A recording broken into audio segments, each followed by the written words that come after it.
Hoard and Steve Hyder are in their 4th season as the radio voices of the Pawtucket Red Sox. And as part of Red Sox Nation, their job is one of the most desirable in all of minor league baseball.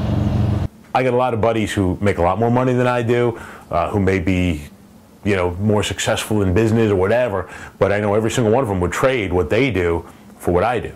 Well, I think it's the best in the minors. There's no doubt about that in my opinion for a few reasons. One, the fan support is great. They're here almost regardless of what the weather's like, what time of year it is, what promotion is going on at the ballpark. Secondly, there's media attention here that you don't have in other minor league places. Part of it is the proximity to Boston.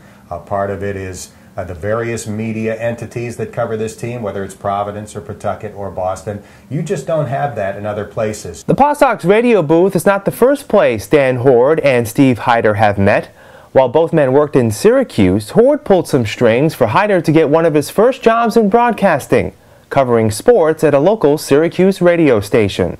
I got promoted into Dan's old spot as the sports director, and it was a job that I held for about 10 years, doing Syracuse University basketball, and it opened up a ton of doors for me, and it was really a tremendous experience. So years later, when the job opened up and I find out they're going to hire Dan to be my partner, I was like ecstatic, because it was like it was like getting the Beatles back together, just without Paul, John, George, or Ringo, that's all. Hyder followed Hoard once again as the voice of the Syracuse Chiefs.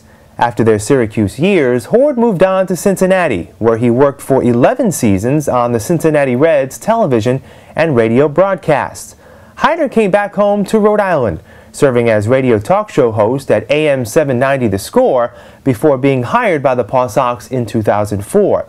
Their partnership is unique, as they're one of the only two-man teams to broadcast all 144 Paw Sox games. It makes such a big difference on the broadcast to have somebody else that you can play off, especially if it's someone that that you have good chemistry with and like on and off the air.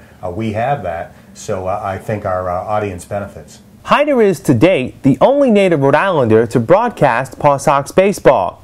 His connection to the team as a Red Sox fan makes his experience all the more personal. When Kevin Youkilis, who was here as a player, as a Paw Sox guy when I was the announcer, and then comes back as a guy who finished third in the MVP voting, he hasn't changed. He's still a great guy. When I go down to spring training and Jonathan Papelbon, who was only here for a very short time, comes and sees me and gives me a hug and respects me and treats me nicely, that when I can sit and joke with Dustin Pedroia today like I did when he was a Pawtucket Red Sox player, those are the special things. I mean, we're going to get a chance to see a John Smoltz or a Daisuke Matsuzaka.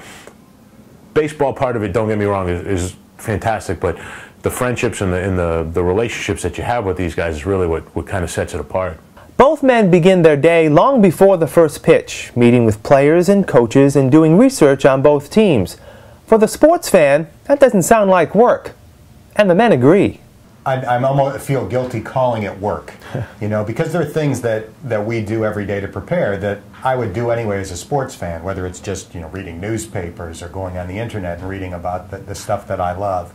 But I also think that that's one of the things I love most about the job. I love the homework. It's not work. It's preparation. It's something you want to do in order to do your job well, but I really don't consider it work. The pair also do more than just 3 hours on the air. They produce daily radio game wraps and help with the Paw Sox PR team in writing game accounts and press notes. They also host the weekly 1-hour Paw Sox Insider radio show across the Pawtucket Red Sox radio network.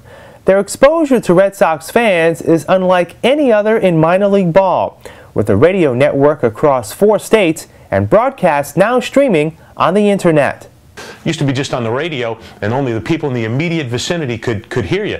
Now with the internet, the families of the players, the wives, the girlfriends, the brothers, the sisters, I mean, anybody in the world could be listening, including the brass in Boston or whomever. So I think you have to be much more careful with what you say and how you say it. Hoard also serves as play-by-play voice of the Paw Sox television broadcasts on the local Cox cable television system.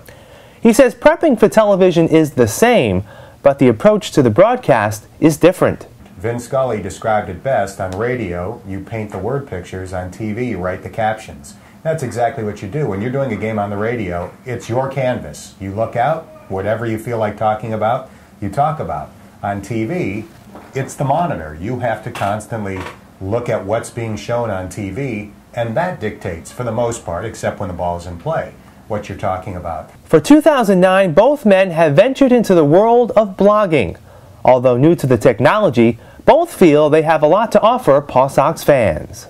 To talk about what's going on in the clubhouse during a rain delay, or what it's like to ride on the bus and watch one of the crummy movies that RJ picks or something. I think people get a kick out of that, the inside, you know, an inside look, and it's something that we might take for granted because we've been privy to it for so long, but I think it's fascinating to a lot of people. I hope it is, and I'm like Dan, though, I wish I knew who was reading it, or if anybody was. The Paw Sox have a successful track record of sending former radio announcers to the major leagues.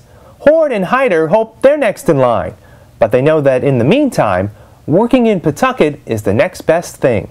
The longer you sit in the minor leagues, the longer you, or the more you might start to think, well, nah, you know, maybe this is what I'm destined to do. And if that's the case, that's fine. I won't give up. I mean, I'll keep sending in my CDs and my resume and things like that. But well, I guess when I listen to a lot of, now in this day and age, you can listen on XM or whatever. You know, there's so many different ways to hear all the different guys in the major leagues. I would put, and I don't say this arrogantly, but I would put our broadcast up against anybody else's, maybe except, you know, like Vince Scully or John Miller. But I would put our broadcast in its entirety up against anybody else's.